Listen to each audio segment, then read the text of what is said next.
តាមស្នេហ៍គ្រប់ភ្លើ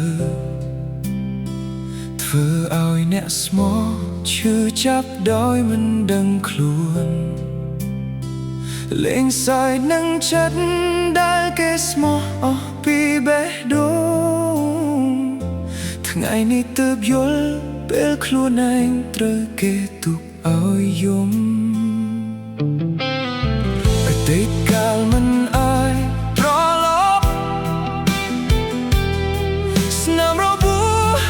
មិនងាយជាសះស្បើយបេះដូងព្រានក៏មានថ្ងៃស្រក់ទឹកភ្នែ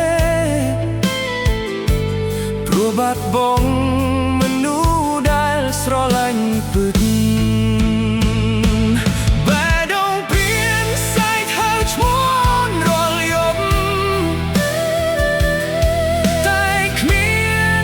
សំឡេងឆ្លើយតបវិញអ្វីដែលបងធ្លាប់ធ្វើឥឡូវបងជាអ្នកទទួលនេះឲ្យកម្របបេះដូងព្រានដែលមករំលងស្នេហ៍ស្មោះ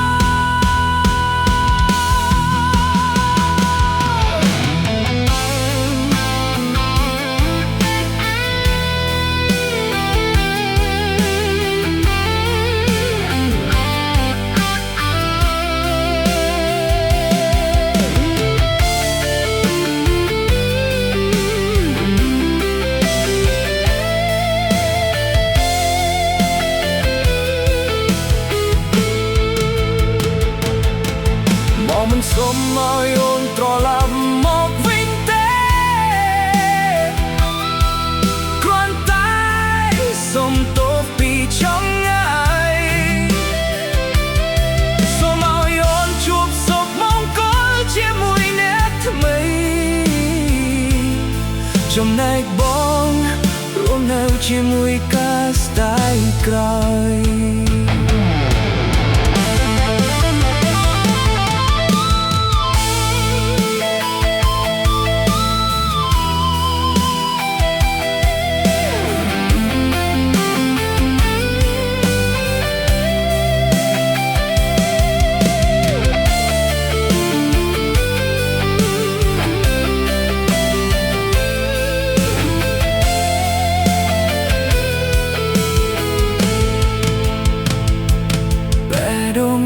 លែងមានកម្លាំងស្រឡាញ់អ្នកណាព្រោះដឹងថាអំពើខ្លួនបានបំផ្លាញអ្វីសល់តែទឹកភ្នែកនិងការចងចាំមិនរលាយបេះដូងព្រាននៅតែឈឺចាប់រហូត